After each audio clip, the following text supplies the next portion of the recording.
1.3km 구간의 열차를 운행한다고 밝혔습니다. 이에 따라서 구리, 남양주 등 경춘선을 이용하는 승객들은 환승 한 번으로 바로 6호선을 이용해 서울로 올 수 있고 6호선 이용객들도 경춘선으로 편리하게 환승할 수 있게 됐습니다.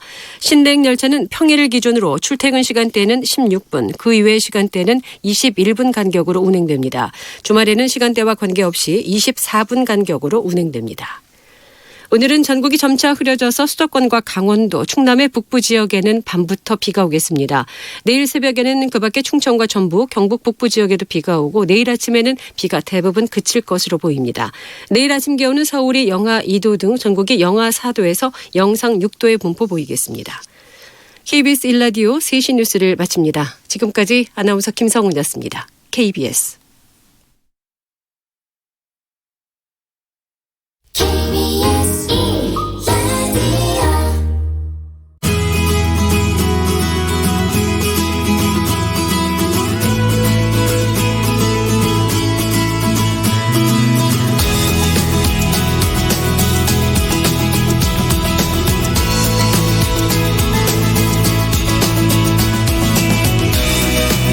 여러분 안녕하세요. 라디오 전국 일주 아나운서 이규현입니다. 오늘 12월의 둘째 주 금요일입니다. 이 겨울에는 추위 앞에 몸을 사리게 돼서 여행을 잘 안 떠날 것 같지만 의외로 추워야 제맛이다 라면서 겨울 여행 기다리는 분들도 참 많으십니다. 한 여행 숙박업체에서 이 겨울철 여행에 대해서 조사한 걸 봤더니요. 응답자 가운데 74%가 여행 갈 생각이 있고 또 이 가운데 많은 분들이 굴, 과메기, 방어같이 겨울철 제철 음식을 먹기 위해서 식도락 여행을 떠나겠다라는 응답을 했습니다. 그 다음으로는 스키나 눈썰매, 스케이트 같은 놀이를 가겠다. 혹은 가족, 부모, 연인과 함께 힐링 여행을 떠나겠다. 이런 응답도 나왔는데요. 갑자기 이 줄리아 로버츠가 주연을 맡았던 영화 Eat, Pray, Love, 먹고 기도하고 사랑하라. 이 영화가 생각이 났습니다. 열심히 최선을 다해서 살긴 했지만 정작 내가 누구인지, 내가 좋아하는 것이 무엇인지 진짜 나 자신을 찾기 위해서 여행을 떠난다는 그런 줄거리인데요. 이번 한 주 한파와 또 미세먼지를 이겨내면서 직장에서, 가정에서 이런저런 삶의 무게를 감당하느라 정말 고생 많으셨습니다. 그래서 이 주말에는 나를 위한 시간으로 맛있는 것도 좀 챙겨 드시고 푹 쉴 수 있는 힐링의 시간을 가지시기 바라면서 이 분위기 이어서 오늘의 퀴즈 내드릴게요. 겨울 여행으로 이 가족이나 부모 혹은 연인과 힐링 여행을 떠나겠다고 하는 분들 가운데는 특히 이것 여행을 가겠다는 응답이 참 많았습니다. 이것은 땅에서 솟아나는 따뜻한 지하수입니다. 이 물리적 화학적으로 이 보통의 물과는 성질이 다른 특수한 이 물 무엇일까요? 지금 이거 여행 떠나시는 분들도 계실 것 같아요. 계절적으로 딱 맞지 않습니까? 정답과 함께 여러분의 주말 계획 혹은 올 겨울에 어떤 여행 계획 있으신지 이런 사연도 함께 보내주시면 고맙겠습니다. 짧은 글 50원, 긴 글 100원의 유료 문자 우물정 9730 무료 KBS 콩 게시판 이용하시면 되고요. 오늘도 문자 주신 분들 가운데 추첨해서 모바일 커피 쿠폰 선물로 드리겠습니다. 그리고 유튜브를 통해서 이 방송 보고 들으실 수 있습니다. 유튜브에서 KBS 1라디오 검색하시면 바로 화면이 뜨고 게시판이 있습니다. 많이 활용해서 게시판에 정답과 함께 사연 남겨주시기 바랍니다. 금요일 라디오 전국 일주 출발합니다.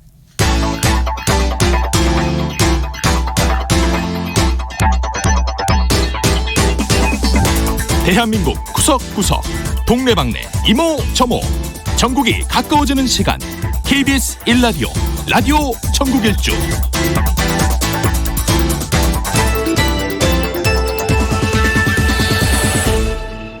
지역 뉴스 브리핑 이종훈 시사평론가와 함께하겠습니다. 안녕하십니까? 네, 안녕하세요. 네, 제 주변에 감기 환자가 참 많은데 이 독감 의심 환자가 3주 만에 2배 이상 크게 늘어났다면서요?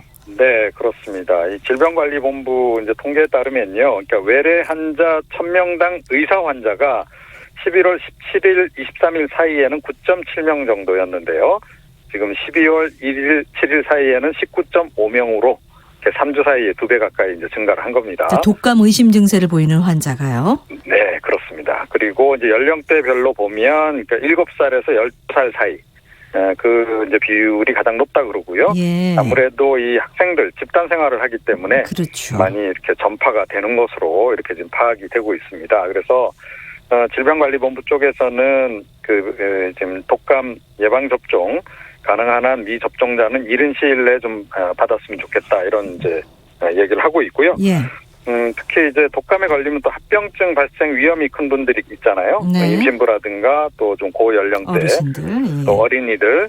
그래서 가능하면 예방 접종을 이달 안에 마무리를 해 주십사 이렇게 네. 지금 밝히고 있습니다. 자, 이 건강보험 적용을 받지 못해서 환자가 전액 부담해야 하는 의료기관의 비급여 진료 항목 공개 대상이 올해 340개였는데 내년에는 564개로 크게 늘어난다면서요? 네, 그렇습니다. 이게 이제 병원마다 진료기관마다 좀 차이가 크다 보니까 가능한 한 이제 표준화를 유도하기 위해서 지금 하는 건데요. 네. 비급여 진료 비용 등의 공개에 관한 기준, 고시 일부 개정안을 이달 21일까지 행정 예고를 한다라고 보건복지부가 오늘 밝혔습니다.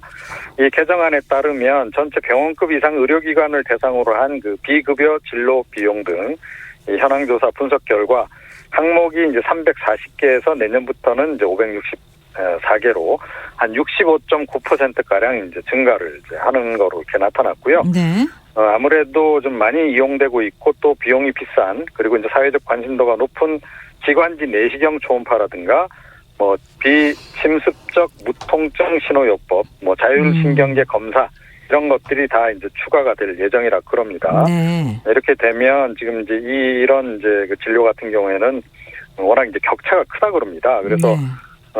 지난해 4월에 이제 2018년 병원별 비급여 진료 비용 이제 현황 자료를 보게 되면 도수 치료 같은 경우에는 최저 5천만 원에서 최고 50만 원. 최저 5,000원에서? 네, 그렇습니다. 그러니까 5,000원에서 가격이 예. 한 100배 정도 차이가 나는 거죠. 예. 그리고 이제 복부 초음파 같은 경우에도 10,000원에서 26만 7천 원. 뭐 이런 식으로 격차가 크다 그럽니다. 크네요. 그래서 이런 걸 이제 공개를 하게 되면 아무래도 앞으로 차차 좀 이제 평균적으로 좀 표준화가 되는 그런 그렇겠네요. 효과가 있을 것이다. 예. 이런 이제 기대입니다. 네. 어제 정부가 액상형 전자담배의 유해 의심 성분 분석 결과를 내놨는데 네. 기존처럼 이 사용 중단 강력 권고를 그대로 유지하기로 했어요. 네. 판매 금지까지는 안 간 겁니다. 예. 그러니까 식품의약품안전처하고 보건복지부를 비롯한 이제 관계부처가 어제 이제 발표를 한 거고요. 지금 액상형 전자담배 유해 의심 성분 분석 결과를 보게 되면 일부 제품에서 이제 비타민 E 아세테이트, 그러니까 폐질환 유발 가능성이 있는 가약물질 일부 이런 것들이 이제 검출이 된 거고요. 네. 그런데 이 비타민 E 아세테이트 같은 경우에 의심 물질로 좀 분류는 돼 있는데요.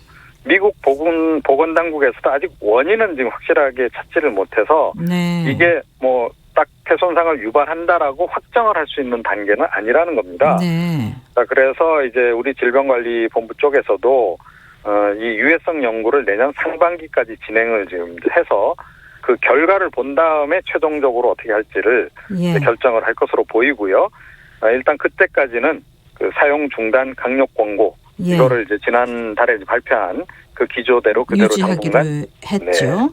근데 그렇습니다. 편의점 업계는 일단 또 이 판매 금지까지 이렇게 좀 강수를 뒀어요. 실제로 이제 그렇게 대응에 이제 나선 상황이죠. 예. 그런데 이번에 이제 이런 결론이 나옴에 따라서 모르겠습니다. 판매를 재개하는 것도 나올지도 모르겠습니다. 그래요. 자, 이른바 민식이법이 지난 10일 국회를 통과했는데 지자체마다 이 어린이 보호구역 안에 이제 그 무인 단속 카메라도 설치하고 횡단보도 신호등도 네. 설치해야 되는데 이게 또 예산 문제에 걸렸네요. 그렇습니다. 예. 네. 지금 이제 민식이법의 핵심 내용이 초등학교하고 어린이집, 유치원 같은 그 스쿨존에 과속 단속 카메라 설치를 의무화하는 그런 내용이 포함이 돼 있습니다. 예.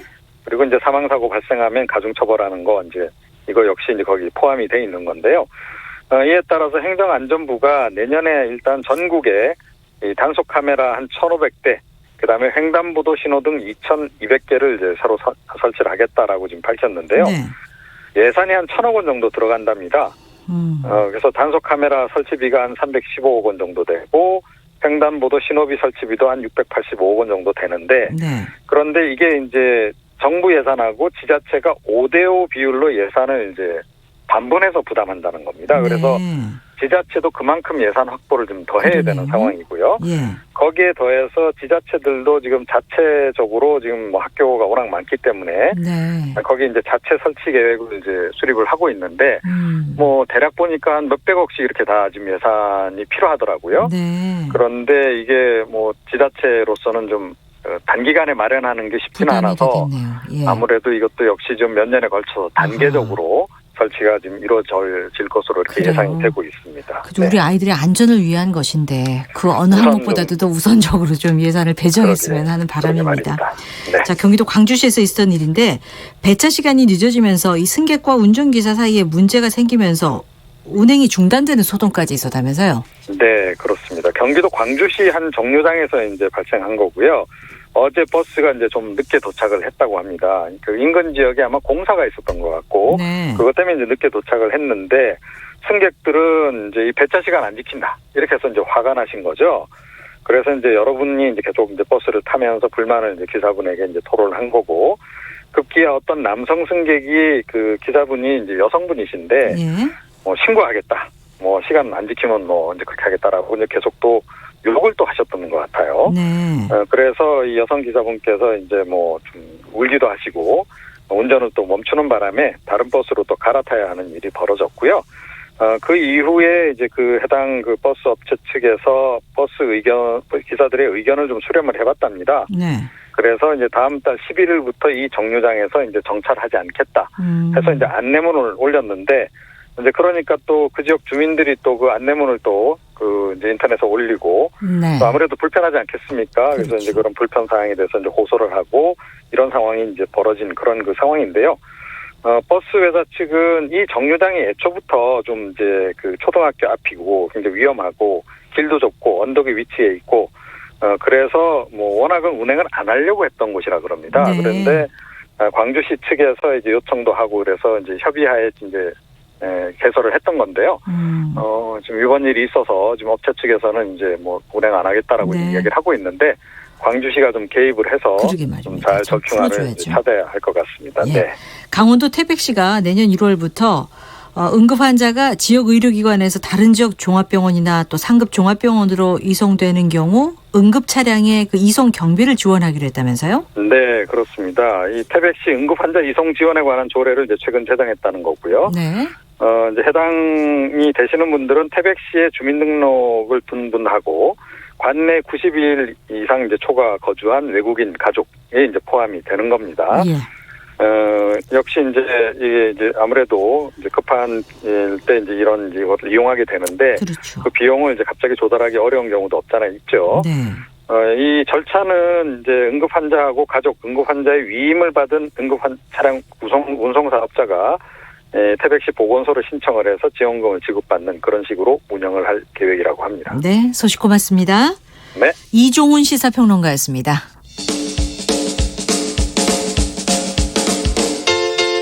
부산, 창원, 대구, 광주, 전주, 대전, 청주, 춘천, 제주, 울산, 진주, 안동, 포항, 목포, 순천, 충주, 강릉, 원주. KBS 1라디오 라디오 전국 일주. 오늘도 퀴즈를 풀고 있습니다. 겨울 여행 계획하시는 분들 가운데 좀 쉬고 싶다 하시는 분들, 이것 여행 생각하는 분들 많으실 겁니다. 이것은 땅에서 솟아나는 따뜻한 지하수예요. 네, 오늘도 이 정답과 함께 여러분의 사연을 기다리고 있는데 프로그램 중간쯤에 쿠폰 받으실 분들 소개하고 또 끝날 때 소개해 드리도록 하겠습니다. 먼저 문자 사연부터 좀 살펴볼게요. 0679님 주말에 갈치 낚시 계획 있으시다고요? 2813님은 올해 가기 전에 사랑하는 아내와 여기 좀 다녀와야 되겠다고 하셨어요. 그간 바삐 사느라 여행 한번 제대로 못 갔답니다 하셨고 2406님 여름휴가도 못 갔어요. 바빠서 아이들에게 너무 미안한데 12월 말 부산으로 좀 늦은 휴가를 떠날까 생각 중이라고요. 그래도 부산은 또 좀 따뜻하잖아요. 비교적. 8951님 10년 전 함께했던 동료들과 종로에 모임이 있어서 갑니다. 내일 오랜만에 만나는 군대 전우들이라 설렙니다. 속초에서 동공락한 전우들 빨리 만나고 싶다고 하시면서 속초에서 먹던 연포탕 생각나서 내일 메뉴 연포탕으로 정하셨대요. 2025님 1년 동안 돈 모아서 연말에 꼭 이 여행을 떠나는데 이번엔 친정부모님도 모시고 천안으로 가려고 합니다. 맛있는 것도 먹고 뜨끈뜨끈한 곳에서 피로도 풀고 뽀송뽀송해져서 올 겁니다. 힌트 많이 주시네요. 예, 2025님. 4041님 이틀째 야근 중. 이건 아니더라도 목욕탕, 사우나라도 좀 가고 싶다고요. 이번 겨울 가족들과 해남 땅끝 마을 가보기로 했습니다. 요즘 맛집과 숙소 부지런히 검색 중입니다. 저렴한 곳 잘 찾아보려고요. 하셨습니다. 자, 이렇게 여러분들의 겨울 여행 계획 정답과 함께 보내주시면 제가 사연도 소개해드리고 또 커피 쿠폰도 선물로 드리겠습니다. 짧은 글 50원, 긴 글 100원의 유료 문자 우물정 9730 무료 KBS 콩 게시판 이용하시면 되겠습니다. 3시 20분 됐습니다. 지역 소식 들어볼게요. 오늘은 먼저 제주로 가봅니다. 박민지 리포터 안녕하십니까? 네, 안녕하세요. 제주입니다. 네, 제주 좀 포근합니까? 네, 제주 하늘은 지금 구름 많지만요. 네. 12도로 포근한 아이고, 날씨입니다. 예, 서울은 5.3도라고 합니다. 아, 네. 겨울철 제주에서 몸보신할 수 있는 제주도의 대표적인 보양식 소개해 주신다면서요? 네, 맞습니다. 예로부터 제주 도민들의 겨울철 보양식으로 이 청정 제주의 자연에서 정성으로 만든 제주도 으뜸 전통 건강식품인 꿩엿입니다. 제주도 3대 특산물 감귤, 옥돔, 다음으로 꿩엿이라고 할 수 있고요. 그래요? 저 제주도 네. 여러 번 갔습니다만 꿩엿은 저 처음 들어봐요. 근데 그 엿 안에 꿩이 들어간 겁니까 혹시? 네, 맞습니다. 정말요? 네, 붕어빵에는 붕어가 안 들어가잖아요. 꿩엿에는 꿩이 들어갑니다. 이해가 안 가는데 설명해 주세요. 어떻게 만들어집니까? 만드는 방법은요. 네. 전통적인 조청을 만드는 방법과 같은데요. 예. 이 제주산 꿩과 엿기름 그리고 찹쌀, 조 등 이 곡물로 밥을 지어서 만듭니다. 네, 이 꿩의 내장을 빼고 깨끗하게 씻어두고요. 예. 이 요즘은 찹쌀을 많이 이용하긴 하는데요. 이 곡물로 질게 밥을 지어서 식힌 다음 물을 넣고 또 엿기름을 넣고 8시간을 둬야 하고요. 예. 그 후에 망사 주머니를 이용해서 물기를 짜서 그 물을 끓이다가 나중에 손질된 꿩을 넣고 더 졸이면 완성이 됩니다. 아니 이게 그러면 맛은 어때요? 단맛이 있어요? 네, 아무래도 엿이다 보니 단맛이 있는데요. 들어가는 재료들 보면은 네. 이거 한번 맛을 봐야지 이게 얘기가 될 것 같은데 네, 꼭 맛보셔야 될 것 같아요. 아주 특별할 것 같습니다. 맞습니다. 조청을 먹는 듯한 맛이 처음엔 느껴지고요. 예. 그 후에 식감은 꿩고기가 씹혀서요. 이 아주 색다른 맛이 나고 좀 재밌는 맛도 나고요. 아니 엿에 생강이 씹히는 경우는 있어도 네. 꿩고기가 씹힌다. 식감이 아주 특별할 것 같습니다. 네, 맞습니다. 그리고 이 꿩엿은요, 치아가 안 좋은 분들도 쉽게 먹을 수 있는데요. 그래요? 이 딱딱한 엿이 아니고요. 이 아이들과 어르신들이 좋아할 만한 떠먹는 엿인데요. 떠먹어요? 물컹물컹합니까? 네, 맞습니다. 이 옛날에는 한 숟가락씩 이렇게 떠서 먹고는 했다고 합니다. 네. 이 보통 엿은 간식용으로 먹잖아요. 그런데 제주 꿩엿은 보양식으로 먹는데요. 네, 얼마 전 제주 향토 음식장인으로 지정된 꿩엿 장인 강주남 선생님을 만나고 왔습니다. 2대에 걸친 전통적인 방법을 지켜오면서 꿩엿을 제조하고 있는데요. 네, 꿩엿 장인 강주남 선생님께 꿩엿에 대한 소개 들어보시죠. 네. 꿩엿은 제주도 전통 음식인데요. 근데 제주도는 옛날에 단백질 공급이 상당히 부족했었거든요. 농한기에 기력이 떨어졌을 때 해드시는 음식인데 제주도에는 이제 야생 초지가 많이 발달이 돼 있어서 거기에 꿩이 많이 서식했었습니다. 꿩을 가져다가 약으로 많이 해드셨던 음식이죠. 동물성을 넣어서 약으로 해 먹었던 것을 전통적인 엿이라는 이름을 붙였어요. 그래서 꿩을 해드셨는데 꿩이 알다시피 매일 잡을 수 있는 게 아니어서 꿩이 없을 때는 닭으로도 해드셨고 돼지고기로 해드셨습니다. 그 꿩고기가 고단백질로 되어 있습니다. 지방이 거의 없어서 몸에 흡수가 아주 빨라요. 기력을 보하는 데 많이 해드셨고 감기 기관지 보호에 많이 해드셨습니다. 그래서 옛날에 꿩엿은 집안의 어르신인 할아버지하고 나이 어린 애들 친구들만 줬어요. 왜냐하면 양이 얼마 안 나오기 때문에 건강한 사람은 좀 덜 먹고 할아버지하고 어린 친구들 애들 많이 줬던 음식입니다. 아주 귀한 보양식이네요. 네, 맞습니다. 이 꿩 대신 닭이라는 말이 또 이런 뜻이었던 것 같기도 하고. 근데 이제 단백질 보충하기 위해서 먹었다는 거 아니에요? 네, 맞아요. 그 외에 또 어떤 점이 좋은 게 있을까요? 우선 꿩고기 자체에 오메가3도 많이 들어있고요. 네. 고혈압과 심장병, 동맥경화 등 이 성인병 예방에도 좋고요. 그리고 꿩엿은 지방이 적고 단백질 함량이 높습니다. 그리고 오래 보관할 수 있는 점도 장점이라고 할 수 있는데요. 그래요. 그리고 그리고 가장 중요한 건 꿩엿에 들어가는 모든 재료들이 다 국내산이라는 거죠. 예, 하여튼 몸에 다 좋겠어요. 실온에 보관해도 되는 거죠? 네, 맞습니다. 예, 이거 한 숟가락씩 떠먹는다고 했는데 혹시 뭐 또 다른 방법으로 쉽게 먹을 수 있는 방법 없어요? 이렇게 한 숟가락씩 떠서 드셔도 되고요. 저는 개인적으로 가래떡에 찍어 먹으니까 맛있더라고요. 잼처럼? 네, 맞아요. 그리고 식빵이나 이런 비스킷에 발라 먹어도 맛있고요. 아, 그래요. 아주 특별한 맛일 것 같습니다. 어쨌든 뭐 정성이 많이 들어가는 보양식인데 이거 제주에서 만드는 체험할 수 있는 곳이 있을까요? 네, 있습니다. 제주시 구자읍에 제주 민속식품 꿩 테마파크가 있는데요. 네. 네, 이곳에서는 꿩엿 만들기 체험도 할 수 있고 또 꿩엿으로 초콜릿도 만들고 피자도 만들고 그래요? 네, 다양한 체험을 할 수 있습니다. 예. 마침 학생들이 꿩엿을 만드는 체험을 하고 있었는데요. 네. 이 꿩엿을 직접 만들어서 맛보는 시간까지 가졌습니다. 처음 느껴보는 맛일 텐데 어떤 맛이었는지 이야기 나눠봤습니다. 네. 되게 신기했어요. 제주도에선 이게 보약이라고 해가지고 이게 어떻게 보약이지라는 생각도 했고 그랬는데 먹어보니까 맛도 있고 건강한 느낌이에요. 제 육지에서 이제 먹던 평소 이제 조청보다는 식물성보다는 동물성이 들어간 그런 조청을 좀 먹어본 게 좀 처음이라서 많이 좀 생소하고 많이 신기하고 그랬어요. 예. 많이 유익한 시간이었던 것 같아요. 제일 맛있게 먹고 있는데 이거 직접 만들어서 먹어보니까 어때요, 꿩엿? 보통 엿과는 다르게 잼맛이 나서 좋았고 꿩 고기가 들어가서 담백해서 좋았습니다. 처음 먹어보는 엿이라서 되게 맛있었던 것 같아요. 생각보다. 생각보다 다 맛있다. 네. 혹시 없어서 못 먹는 건 아닙니까? 그 정도로 맛있는 건 아닌지요. 근데 궁금한 게 이렇게 꿩 잡고 먹고 이래도 되는 겁니까? 오늘 이 꿩엿 소식을 듣고 이 꿩 사냥에 관심을 가지시는 분들 계실 텐데요. 네, 제주에서 꿩 사냥은 매년 11월부터 2월까지만 허용이 됩니다. 아, 그래요? 네, 그리고 수렵이 가능한 지역에서만 사냥이 가능하고요. 네. 또 수렵 면허가 있으셔야 합니다. 네, 사전에 잘 확인하셔야 하고요. 네. 아직 꿩엿 맛을 모르신다면 제주만의 보양식 꿩엿 꼭 드셔보시고요. 예. 네, 따뜻한 겨울 맞이하시기 바랍니다. 네, 지금까지 제주에서 전해드렸습니다. 강민지 리포터였습니다. 꿩엿 맛보러 제주도에 다시 한번 다녀와야 되겠습니다. 자, 이번에 진주로 가볼게요. 임소정 리포터 안녕하십니까? 네, 안녕하세요. 진주입니다. 오랜만입니다. 진주 날씨 어떤가요?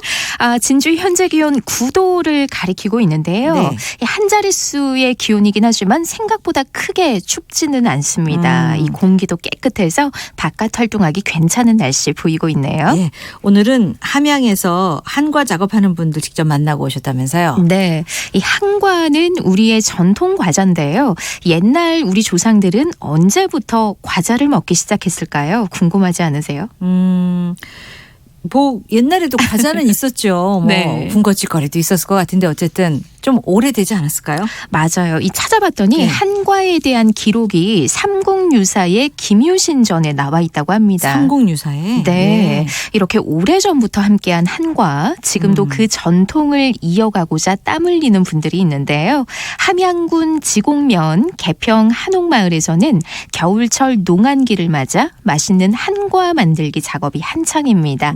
이 함양 개평마을에서 14년째 한과를 만들고 있는 이효선 씨 만나보시죠. 네. 주로 기름에 일구는 데가 많지. 기름은 아무래도 두고 먹을 수는 없지. 근데 자갈은 그냥 상온에서 뭐 한 3, 4개월은 그냥 두고 잡사도 돼. 모든 한가는 찹쌀을 불려서 찌서 쪄서 반대기를 만들어서 건조기에 말려서 여기 자갈에 굽습니다. 그리고 기름을 안 쓰니까 밀가루를 쓰니까 이거 털어야 돼요. 솔로 털어서 저쪽에 가면 조청을 입히거든요. 또 위에 티밥 입히고 3일 만에 나옵니다. 완성하기까지가. 여기 자갈에 굽는 작업이 제일 오래 걸립니다. 반대기 만드는 시간이 오후 3시쯤 되면 끝나거든요. 그때부터 건조기 돌리고 그 다음날 아침에 들립니다. 8시나 9시 됐어. 옛날에는 방바닥에다 그냥 했는데 지금 여기 와서 하면서 건조기가 있어요. 쪄서 말려서 구워서 털어서 뭐 티밥까지 입히고 과정이 상당히 복잡하네요. 그렇죠. 예, 그런데 특이한 점이 자갈을 이용해서 한과를 만든다고요? 네, 보통 기름에 많이 튀기는데요. 함양 개평마을에서는 자갈을 이용해서 튀긴다고 해요. 그래서 기름에 튀긴 것보다 훨씬 구수하고 담백하면서 바삭바삭한 식감이 살아있다고 하는데요. 네. 이 기름 유과는 깨물면 기름이 먼저 좀 입안에 맞아요. 스며들잖아요. 예. 이 자갈 한과는 깔끔하면서도 고소한 맛이 강하게 느껴졌습니다. 그리고 이 한과 만드는 작업은요. 1년 중에 딱 이맘때 농한기인 12월과 1월 2달만 작업한다고 해요. 네. 뭐 여름에 하는 것도 있긴 한데 함양 개평마을에서는 1년에 딱 한 번 이때만 작업을 한다고 합니다. 여름에 하면 좀 눅눅해져서 그럴까요? 뭐 그런 것도 있을 수 있지만 너무나 또 바쁘시니까. 네. 예, 농한기에. 네, 맞습니다. 이 자갈에 굽는 옛날 전통 방식으로 한과를 만들고 있는 함양 개평마을 어머니들. 이 자갈이 가득 담겨 있는 큰 가마솥에 어머니들이 옹기종기 둘러앉아서 작업을 하고 있었는데요. 네. 현장으로 함께 가보시죠. 그럼 이렇게 자갈 위에 굽잖아요. 네. 몇 분 정도 이렇게 구워야 돼요? 몰라 그럼 몇 분인가 그거는 그냥 생각 없이 자갈이 너무 뜨거우면 또 이게 타고 또 자갈이 안 뜨거우면 또 이게 잘 안 되고 그래. 그러니까 그냥 그 온도도 제보도 안 했고 그냥 적당한 온도에서 그냥 느낌으로? 느낌. 감으로 하시는 거군요. 네, 감으로 느낌으로. 오, 역시 노하우가 남다르신 것 같은데 작은 크기의 반대기가 이렇게 자갈 위에 구우니까 굉장히 커지네요. 찹쌀 가루니까 이게 늘어나고 커져요. 눌러주면서 자갈 속에 이렇게 넣어가지고 눌러주니까 금방 커지네요. 이걸 안 눌리면 바가지가 되고 그렇거든. 일일이 하나하나 우리 어머님들의 어떤 정성과 노력이 들어가는 그런 한과네요. 그렇죠. 일일이 이거 하나 완성하려고 하면 이 한쪽이 한 16번, 20번 만지져야 이게 완성이 되는 거예요. 힘들지 왜 안 그래요. 눈이 봉사가 되려고 하고 팔도 아프고 다리도 아프고 뭐 안 아픈 데가 어디 있어서 전신이 다 아프고 골뱅이 다 들어갔고 어쨌든가 이거는 참 맛있고 좋으니까 기름도 안 들어가고 몸에도 좋고 많이 애용해 줬으면 좋겠어요. 진짜 골병 드시겠어요. 이 한과 만드시다가. 고생이 많으시더라고요. 그러게요. 이거 다 네. 손으로 다 직접. 맞습니다. 자갈 속에다 이렇게 다 넣어서 눌러주고 20번 이상 누른다는 거 아닙니까? 아니면 네. 바가지 모양으로 변한다고 하셨는데. 점점 더 커지고 모양이 안 되기 때문에 하나하나 신경을 다 써줘야 하더라고요. 이 한과 먹으려면은 정말 감사한 마음 가지고 먹어야 되겠어요. 그렇죠. 네. 저는 처음에 그 현장에 갔을 때 요즘 날씨가 춥잖아요. 네. 추운 날씨에 따뜻한 가마솥 근처에서 일을 하시니까 좋지 않을까라고 생각을 했는데 전혀 아니었습니다. 이 매캐한 연기에 눈도 따가웠고요. 그렇겠어요. 어머니들하고 잠깐 이야기를 나눴는데 가마솥의 그 열기 때문에 제 손이 빨갛게 변하더라고요. 그 정도예요. 네. 예. 맛 보셨죠? 맛. 네, 맛 당연히 봤는데요. 정말 그 기름기 그런 느낌이 전혀 없고요. 고소하면서도 담백하면서 바삭바삭한 그 느낌이 너무 좋더라고요. 아주 건강한 먹거리죠, 이게. 맞습니다. 네. 그런데 이렇게 만들기가 힘든데도 불구하고 전통 방식을 고수하는 이유가 있을 것 같습니다. 네, 이 한 번 만들 때 2, 3일 정도 걸리는데요. 이 작업이 쉽지는 않지만 자갈 한과라는 특별한 전통을 지키기 위해서 이 고된 작업도 마다하지 않는다고 합니다. 이 전통 한과 신라 시대 때부터 오늘날에 이르기까지 정말 오랜 시간 우리와 함께 해온 음식인데요.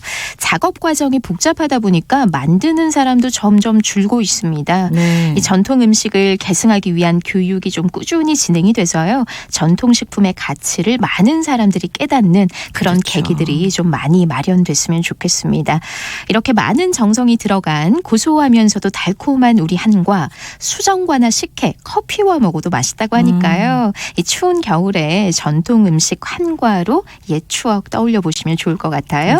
지금까지 진주에서 전해드렸습니다. 임서정 리포터 소식 잘 들었습니다. 이 앞서 제주의 꿩엿 그리고 함양의 자갈 한과 이 두 가지 죽기 전에 꼭 먹어봐야 될 거네요. 오늘 소식 잘 들었고요. 문자 살펴보겠습니다. 0770님, 일요일에 가까운 문경 이곳에 아내와 때밀러 갑니다. 간 김에 문경세제 구경도 하고 약돌 한우도 먹고 오려고요 하셨고 3716님, 여행 까마득히 잊고 지냈네요. 요즘 건강에 이상이 생겨서 쉬고 있답니다. 아이들하고 한번 다녀와야 되겠어요 라고 하셨고 7784님, 9살 아들이 이곳을 너무 좋아하는데 발을 다쳐서 못 가고 있다고. 수민아 빨리 나와서 여행 가자라고 하셨습니다. 2356님은 국내 여행할 때 꼭 반드시 이곳이 있는 숙소를 정하신대요. 생각만 해도 따끈하면서 온몸의 피로가 쫙 풀리는 것 같다고요. 3184님, 안 가본 지 너무 오래됐네요. 올해 가기 전에 가족과 함께 꼭 가보고 싶다고. 3940님, 아이들만 데리고 주말에 강원도 갑니다. 20년 지기 친구가 강원도로 이사했는데 너무 보고 싶어요. 밤새 수다 떨고 이야기하다가 스트레스 풀고 오고 싶습니다. 1017님, 나이 드니까 다리가 아파서 이 게르마늄 여기가 좋다고 해서 우선 집에서 가까운 월출산 이곳으로 내일 떠납니다. 오늘 김장했으니까 뜨끈한 물에 담그고 피로도 풀고 그렇게 여행 계획을 세우셨다고 하셨네요. 자, 문자들 많이 보내오셨는데 그 가운데 정답 맞히신 분 3716-7784-3940-1017 이렇게 네 분께 먼저 커피 쿠폰 선물로 드리겠습니다. 겨울 여행 계획하시는 분들 가운데 이곳 여행 가겠다고 하는 분들 참 많아요. 땅속에서 솟아나는 따뜻한 지하수. 이 물 무엇일까요? 예, 정답 많이 보내주세요. 짧은 글 50원, 긴 글 100원의 유료 문자 우물정 9730 무료 KBS 콩 게시판 이용하시면 되겠습니다. 커피 쿠폰도 많이 남아 있습니다. 자, 날씨와 교통 상황 간추린 뉴스 이어드리겠습니다. 기상청 송소진 씨 전해주시죠. 중부지방부터 하늘이 차차 흐려지고 있습니다. 북서쪽에서 비구름이 다가오고 있어서 서해 5도에는 비가 오는 곳이 있고요. 저녁 6시 무렵에는 경기 북부 지역에도 비가 내리기 시작해 밤사이 중부지방과 전부, 경북 지역 곳곳에 5mm 안팎의 비가 조금 내릴 전망입니다. 다만 기온이 낮은 강원 산지에는 3에서 8cm의 많은 눈이 내리겠고 강원 내륙과 경북 북동 산지에는 1cm 안팎의 눈이 올 것으로 예상돼 주의하셔야겠습니다. 오늘 미세먼지 농도는 전국이 좋음에서 보통 단계를 보이겠지만 내일은 오전에 국외 미세먼지가 유입되면서 일시적으로 농도가 나쁨 단계로 오르는 곳이 있을 전망입니다.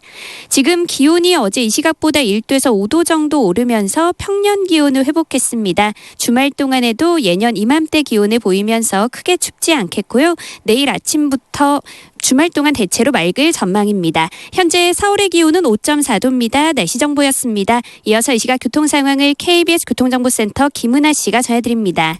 네, 오후 교통량이 늘면서 곳곳에서 사고가 잇따릅니다. 경부고속도로 서울 방향 충청권 대전 부근 사고는 처리가 됐지만 일대 2km 구간에서 정체가 심합니다. 또 더 가서 천안 일대 2km 구간에서도 속도를 못 내고요. 수도권 들어서는 기흥동탄에서 수원 사이와 판교 분기점, 또 달래내 부근에서 반포까지도 밀리고 있습니다. 부산 방향은 달래내 부근 5차로에서 고장난 차를 처리하느라 한남에서 서초까지 정체가 더 심해졌고요. 남사 부근 4, 5차로에서는 작업을 하고 있는데요. 이 영향으로 오산나들목 일대 2km 구간에서 밀리고 있습니다. 서해안고속도로는 서울 쪽입니다. 서해대교 부근 사고는 방금 전 처리가 끝났지만 송악부터 서해대교까지 5km 구간에 정체가 남아있고요. 다시 바람 부근에서 화성휴게소 부근, 매송휴게소에서 매송, 또 일직분기점 부근에서 금천까지도 역시 막히고 있습니다. 중부내륙고속도로는 양평 쪽 괴산 부근 사고는 처리가 끝났지만 일대 2km 구간에 정체가 남아 있습니다. KBS 교통정보센터였습니다. 이어서 라디오 정보센터 연결해서 이 시각 주요 뉴스 듣겠습니다. 문재인 대통령은 임시정부 수립 100주년을 맞아 또 다른 특권의 정치가 이어지고 번영 속의 심각한 경제적 불평등이 또 다른 신분과 차별을 만들고 있지 않은지 우리 스스로 겸허하게 되돌아봐야 할 때라고 말했습니다. 여야가 오늘 오후 3시에 본회의를 열고 내년도 예산안 부수법안과 민생법안을 처리하기로 합의했습니다. 자유한국당이 오늘 본회의를 앞두고 더불어민주당이 낸 임시국회 회기 결정을 위한 안건에 필리버스터를 신청했습니다. 미군 정찰기의 한반도 상공 비행이 연일 이어지고 있는 가운데 미 해군의 P-3C 해상 초계기도 한반도에서 작전을 수행했습니다. 현재 남북관계 경색 국면은 김정은 북한 국무위원장이 직접 주도하고 있다는 점에서 장기화될 우려가 있다는 분석이 나왔습니다. 도널드 트럼프 미국 대통령이 미중 무역협상의 1단계 합의안을 승인했다고 미국 언론들이 현지 시간 12일 보도했습니다.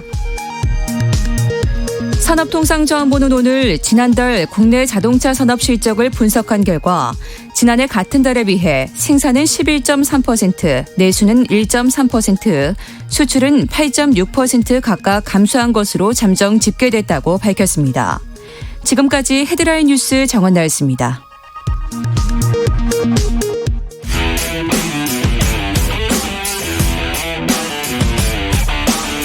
라디오 전국 일주 지역시사 포커스 팔도 기자가 간다. 네, 지역 이슈 포커스 시간입니다. 최근 이 폐쇄된 4개 미군 기지를 돌려받기로 합의했다는 정부의 발표가 있었죠. 해당 지역들을 보면은 원주에 2곳, 부평에 1곳, 동두천 1곳인데 이 발표 이후에 이 지역 반응은 어떤지 특히 이제 원주 지역의 상황을 좀 집중적으로 알아보겠습니다. 강원도민일보 박지은 기자 전화 연결됐습니다. 안녕하세요, 박 기자. 네, 안녕하세요. 예, 이번에 이제 돌려받기로 한 미군 기지 4곳 가운데 2곳이 원주에 있는데 도심과의 거리라든지 뭐 위치적으로 어떤지 이걸 설명을 좀 해주시죠. 네, 우선 강원도 내에 소재한 미군기지 2곳인 원주 캠프롱은 앞서 2010년 6월에 폐쇄가 됐고 캠프 이글은 이보다 앞선 2009년 3월에 폐쇄가 됐는데요. 네. 이 원주 캠프롱은 1951년부터 태장동 일원의 34만 제곱미터 부지에 들어서 있던 미군기지입니다. 네. 도심가의 위치는 좀 이제 도심과 이제 떨어져 있는데 중심가와 거리는 자동차를 타고 한 15분 정도 거리에 있고요. 네. 이 원주 캠프롱 같은 경우에는 이제 정부와 이제 이미 매각 협약이 이제 원주시와 체결이 됐습니다. 네. 그래서 오염 정화 사업이 끝나면 원주시에 이제 소유권이 넘길 계획이고요. 네. 또 캠프 이글은 2009년에 폐쇄된 원주 소초면의 공군기지 내에 위치해 있는데 네. 이 캠프 이글은 이제 도심 그 외곽에서 가장 많이 떨어져 있는데 행성군과 인접해 있습니다. 예. 캠프롱과 캠프 이글. 그러니까 캠프롱이 좀 도심에서 더 가깝고 캠프 이글은 아주 좀 멀어요. 오히려 횡성군에 좀 접해 있는 곳입니다. 네, 그렇습니다. 자, 그런데 이제 그 원주 캠프롱 같은 경우는 1951년부터 미군 주둔하다가 2010년 6월 평택으로 이게 옮기면서 지금 한 9년 동안 방치된 상태였던데 그래서 지역에서는 꾸준히 이 반환하고 토양 오염 정화를 요구한 상태 아닙니까? 어제 그 발표 이후에 지역민들의 반응이 어떤지 궁금합니다. 네. 일단 원주 캠프롱 같은 경우에는 60여 년 만에 시민의 품으로 돌아오게 되면서 지역 발전에 대한 기대감이 높아지고 있고 네. 또 이를 환영하는 목소리가 대다수입니다. 근데 다만 오염 정화 없는 미군기지 반환에 반대를 하고 또 이에 관련해서 협상을 철회를 해야 한다라는 반대 목소리도 함께 제기가 되고 있는 상황인데요. 네. 원주시와 함께 미군기지 반환을 촉구하는 시민 12만 명의 서명부를 정부에 전달을 하면서 이렇게 적극적인 반환 활동을 펼쳐온 원주시 캠프롱 기지 반환 범시민대책위원회는 정부 발표 직후 이튿날인 어제 원주시장에서 기자회견을 또 이제 가졌습니다. 네. 이 범시민대책위원회는 기자회견을 통해서 국방부는 원주시와 협의체를 구성을 해서 조속히 정화 처리를 마치고 또 캠프롱 기지를 시민의 품으로 돌아올 수 있게 해달라. 네. 그동안 이제 수십 년간 그 주민들의 고통과 불편 또 사회 경제적 비용까지 합치면 정부가 특별한 관심과 혜택을 줘야 한다. 이렇게 또 이제 그 오염 조기 정화 작업을 촉구를 했고요. 네. 반면에 환경단체 녹색연합은 원주와 부평 그리고 동두천 미군기지 반환 협상에서 국익과 국민의 건강권은 관철이 되지 못했다. 그리고 또 이제 굴욕적인 미군기지 반환 협상을 즉각 철회를 해야 한다라고 촉구를 하면서 어제 정부 서울청사 별관 앞에서 각 지역 회원들이 참석한 가운데 미군 반환기지 협상 규탄 긴급 기자회견을 갖기도 했습니다. 네, 뭐 이 후폭풍이 좀 또 만만치 않을 것 같은데 어쨌든 그 오염 정화 처리 문제 이게 이제 비용 문제 아니겠습니까? 일단 우리 정부가 비용 부담하고 앞으로 미국하고 관련 협의가 마무리되면 이제 비용 정산을 하겠다 이렇게 알려지고 있잖아요. 네, 그렇습니다. 이번 협상에서 반환의 가장 큰 걸림돌인 것은 이제 토양 오염 정화 주체가 정해지지 않은 것인데요. 예. 하지만 정부는 오염 정화 책임 등에 대해서 협의를 지속하기로 하는 조건을 붙였습니다. 네. 이에 따라서 부지가 반환이 되면 정부가 토양 정화 비용을 부담을 하고 또 추후에 미국 측에 구상권을 청구를 한다라는 방침인데요. 네. 네, 하지만 지금까지 반환된 미군기지 54곳 중에서 오염 물질이 확인된 24곳 가운데 미군이 정화 비용을 부담한 사례는 한 번도 없었다는 점에서 그렇다면서요. 네, 앞으로 정부의 토양 정화 비용 부담이 가중될 것으로 보이고요. 또 이제 이로 인해서 미국 측에 대한 우리 정부의 구상권 청구 방침을 과연 미국 측이 수용을 할지가 주목이 되고 있습니다. 그러게요. 이 1,000억 원대 비용 결국 우리 정부가 다 부담하는 게 아니냐 이런 우려의 목소리가 많은데 원주시에서는 이 반환된 공간을 주민들의 휴식 공간으로 좀 쓰겠다 이런 방침인 것 같아요. 뭐 문화체육공원 만든다는 얘기도 들리고요. 어떻게 활용할 계획인지 좀 자세히 소개해 주세요. 네, 원주시는 이 캠프롱 부지를 주민들의 여가 휴식 공간으로 제공을 한다라는 계획인데요. 네. 기존 캠프롱 부지 내에서 건축물과 시설물 등은 현장 조사를 실시를 해서 북카페나 뭐 숲속의 집 등으로 이렇게 리모델링을 한 이후에 활용을 할 계획입니다. 네. 이 문화체육공원 조성 사업과 관련해서 이제 올해 9월에 원주시는 강원도에 도시관리계획 결정을 요청을 이미 한 상태이고 네. 또 현재 관련 기관 협의가 진행이 되고 있습니다. 이렇게 도시관리계획이 최종이 결정이 된다라고 한다면 토양 오염 정화 기간 공원 조성계획 수립과 함께 또 네. 실시 설계가 가능하도록 또 용역도 함께 진행이 될 예정입니다. 예. 어쨌든 이렇게 이 시민들의 휴식 공간으로 좀 탈바꿈하기 위해서는 선행돼야 할 게 이게 가장 큰 문제인데 토양 문제 아니겠습니까? 토양 오염 문제. 이게 해결이 돼야 할 텐데 이 원주에서는 이 토양 오염이 실제로 어느 정도나 심각하다고 보고 있는 건죠? 네, 이 뭐 미군 반환기지가 워낙 오랫동안 주한미군의 군사 목적으로 사용이 되다 보니까 기지 내 지하수와 토양 오염이 정말 심각한 상태인데요. 네. 특히 뭐 이제 1951년부터 미군이 주둔을 하다가 2010년 6월에 평택으로 이전을 한 원주 캠프롱 같은 경우에는 네. 60년간 미군이 시설을 활용을 했기 때문에 오염 정도가 이제 더욱 심각한 것으로 드러났습니다. 네.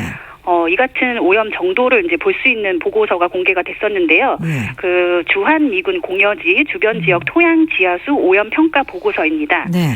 이 보고서에 따르면 원주 캠프롱 기지의 토양이 기름의 오염이 된 것을 보여주는 석유계 총탄 화수소는 기준치의 18배가 넘는 킬로그램당 9,012mg이 검출이 됐고요. 예.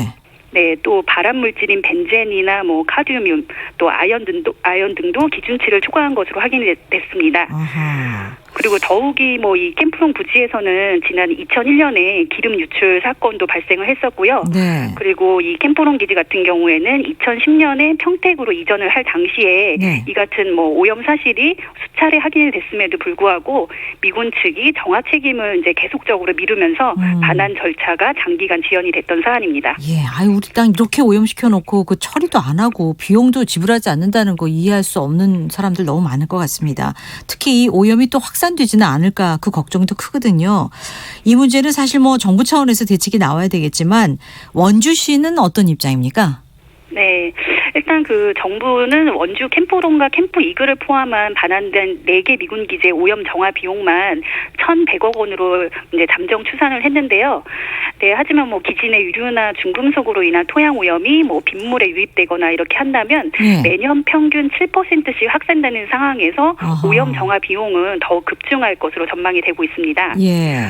이 같은 상황과 연계해서 원주시는 캠프롱 부지를 문화체육공원으로 조성을 한다라는 계획을 이제 최우선적으로 추진하고 있기 때문에 네. 정부가 이제 해당 부지에 대한 오염 정화를 조속히 완료를 하고 네. 또 미국 측과 오염 비용 정산 등도 원인 제공자가 부담을 우선적으로 해야 한다라고 그런 입장을 또 촉구를 하고 있습니다. 예. 네, 특히 뭐 원주시는 캠프롱 기지 내에서 토지 매입과 관련해서 이미 지난 2013년에 국방부와 토지 매입 협약을 체결을 했는데요. 네. 그래서 이와 관련해서 뭐 토지 매입비로만 이미 790억 원을 이미 지급을 했기 때문에 앞으로 정부 차원에서 진행이 돼야 하는 환경 오염 문제를 또 이제 조속히 국비를 투입을 하거나 아니면 또 뭐 미국 측에 원인 제공자 부담의 원칙을 적용을 해야 한다 이렇게 의견을 계속 내고 있는 상황입니다. 예, 뭐 앞으로 뭐 상당히 시간이 걸릴 것으로 예상이 됩니다만 일단 부지 반환은 합의를 봤기 때문에 이후에 뭐 이 주변의 큰 변화도 또 기대해 볼 수 있을 것 같습니다. 말씀 여기까지 듣죠. 고맙습니다. 네, 수고하셨습니다. 예, 지난 11일이었습니다. 그제 이 미군 기지 4곳이 이 반환된다는 것에 반환되는 것에 합의됐다는 소식이 전해진 것과 관련해서 이 강원도민일보 박지은 기자와 함께 지역 반응을 좀 살펴봤습니다.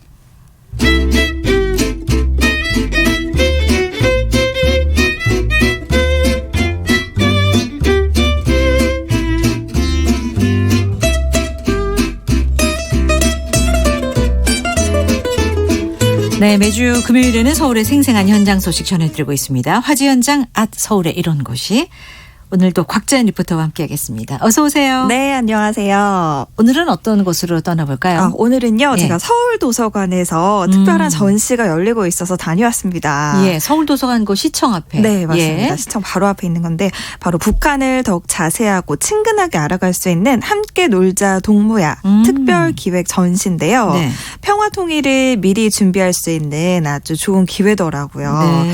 사실 아직까지 북한은 좀 미디어로만 접할 수 있는 나라다 보니까 조금 더 알고 싶어도 알아가는데 한계가 물론요. 많잖아요. 직접 가볼 수 없으니까. 네. 아직. 예. 근데 이제 함께 놀자 동무야 특별 기획 전시에 가시면 네. 그래도 북한에 대한 궁금증을 꽤 많이 해소할 수 있을 겁니다. 어떻게 들으면 이게 좀 무거운 주제 같기도 하는데 네. 또 주제가 함께 놀자 동무야 이러니까 좀 가볍게 접근할 수도 있을 것 같고 아이들이 가서 재밌게 놀 수 있을 것 같은데요. 물론입니다. 예. 주요 타겟층이 사실 어린이 청소년이라고 봐도 될 정도로 네. 아주 쉽게 전시를 해놨는데요. 북한이라고 하면 그저 멀게만 느껴지고 또 우리와의 다른 민족으로 요즘 어린이들 청소년들이 좀 인식을 하고 있다고 합니다. 네. 그런데 여길 가면 이제 북한도 우리와 비슷한 교과목을 배우는구나. 또 우리와 비슷한 줄거리의 책을 읽는구나. 이런 걸 좀 스스로 느끼면서 우리와 역시 한 민족이구나. 네. 이런 거를 좀 스스로 깨달을 수 있게 했습니다. 이번 기획 전시에 대해서 서울시 남북협력추진단 김영주 주무관에게 이어서 들어보시죠. 네. 평화통일공감 특별기획전시 함께 놀자 동무야는 북한의 과거가 아닌 현재의 모습 그리고 꾸며진 모습이 아닌 일상적인 모습을 담으려고 노력을 했고요. 이번 기획전시의 주요 콘텐츠는 북한의 도서와 출판물이고요. 북한 어린이들이 실제로 보고 읽는 동화책, 그림책, 교과서 등 5가지 테마의 북한 도서 100여 권을 현장에서 자유롭게 열람해 보실 수 있습니다. 매주 월요일에는 전시와 연계해서 유튜브 교실, 특별 강연 등 북콘서트도 함께 마련되어 있으니까요. 시민 여러분의 많은 관심과 참여 부탁드립니다. 그냥 흥미 있어 하시는 것 같아요. 직접 이제 북한 도서나 이런 거를 열람을 해보실 기회는 많이 없잖아요. 그런 거를 해보시면서 그냥 흥미 있어 하시는 것 같아요. 네. 100여 종류의 북한 책들. 네. 저도 한번 가서 좀 이렇게 훑어보고 싶은데 뿐만 아니라 뭐 특강도 있고 유튜브 교실도 있고 다양하네요. 근데 이런 기회가 흔치는 않잖아요. 그렇죠. 그리고 이게 정말 지금 최신 유통되고 있는 책들이거든요. 아, 그래요? 그렇기 때문에 조금 더 의미가 있는 것 같아요. 최신판들. 네, 사실 뭐 국립중앙박물관 북한자료센터에서도 일부 책을 볼 수 있는데 여기는 좀 신분증도 맡겨야 하고 절차가 네. 좀 까다롭거든요. 근데 서울도서관 함께 놀자 동무야 이 특별 기획 전시에 가시면 누구나 특별한 절차 없이 이 책들을 볼 수 있고 예. 이제 영유아들이 집에서 보는 책부터 성인들이 보는 책들까지 다양하게 있기 때문에 궁금해요. 네, 전 네. 연령층들이 즐길 수 있습니다. 뭐 줄긋기, 뭐 숫자 맞추기 이렇게 지금 우리 아이들이 쓰고 네. 있는 그런 책들 다 특히 가지고 어린이들 있어요. 책을 좀 비교해서 보고 싶네요. 네, 예. 재밌더라고요. 뭐 이렇게 줄 그어서 뭐 곰돌이가 예. 사탕까지 어떻게 갈 수 있을까요? 뭐 예. 길을 알려주세요. 아하. 이렇게 또 많이 돼 있고. 근데 그렇게 막 화려하지는 않을 것 같아요. 인쇄 상태가. 다 컬러입니다. 컬러로? 네, 다. 그래요? 곰돌이부터 풀부터 집까지 굉장히 다양한 색들을 활용해서 네. 그냥 우리나라 책이라고 봐도 비슷해요? 무리가 없을 정도로. 아, 예. 네. 근데 그 위치를 좀 자세히 안내해 주세요. 어딘가 싶어 하시는 분들 많을 것 같습니다. 일단 지하철 1, 2호선 시청역에서 내리시면 예. 서울시청과 서울광장이 있잖아요. 예. 근데 그 사이에 옛 시청 건물이 바로 서울도서관입니다. 맞아요. 서울시 예청사. 네, 그 맞아요. 고풍스러운 그 건물. 네. 예. 그 웅장한 나무 문을 열고 들어가면 네. 오른쪽으로 내려가는 계단이 있거든요. 거기로 한 칸만 내려가시면 이 기획 전시실이 있는데요. 사실 그렇게 크기는 크진 않아요. 네. 우리 뭐 교실 크기 하나도 안 되는 공간인데 그 공간에 아주 알차게 이렇게 꾸며놨습니다. 이 책뿐만 아니라 대표적인 북한의 문화재들도 좀 볼 수 있는데요. 그래요? 이 북한 땅이 이제 과거에는 주로 발해와 고려의 땅이었잖아요. 네. 그렇기 때문에 북한에서 지금 보존되고 있는 대부분의 문화재들이 이들 나라와 관련된 문화재들이 참 많았거든요. 저는 이제 을밀대에도 굉장히 좀 인상 깊었어요. 네. 이 을밀대나 뭐 이제 정몽주와 관련된 다양한 문화재들이 전시가 돼 있다는 점도 좀 주목할 만했습니다. 현장에서 시민들의 목소리도 좀 들어보시죠. 네. 이게 계피가죠. 그래, 그게 계피가자고 요거는 똑같이 요 포도를 그렇게 해서 만든 거예요.